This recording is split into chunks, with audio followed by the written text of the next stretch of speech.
Okay, the last one we're going to talk about is bad valves. So what's happening here? Your valve is pulling,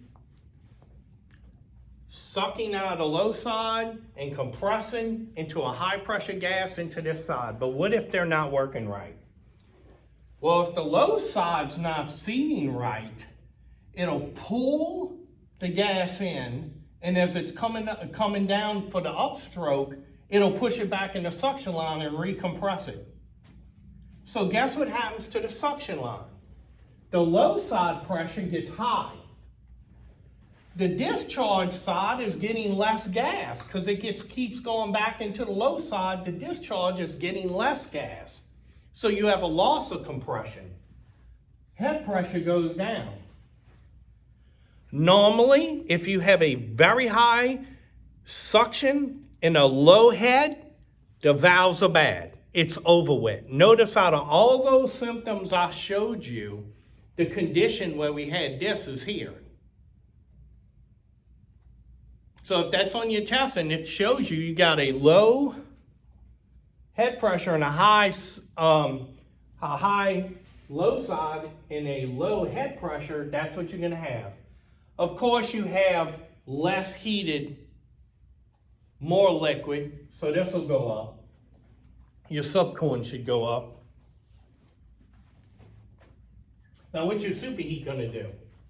Less heated gas, it's going to go down. Your head pressure went down, your amps go down.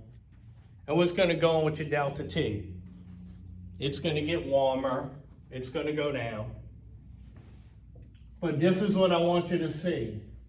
Bad valves. Low head pressure becomes very high.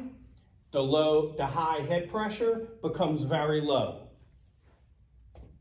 High, low side, low, high side, bad valves. Well, how can you check that? Well, when you turn the unit off, you should hear the gas going from one side to the other. You'll hear whistling like that. Another way to know is you pump down the system. You close off your liquid line valve, and it pumps all the Freon into the condenser, and it gets stopped at the discharge, and it's stopped up right here.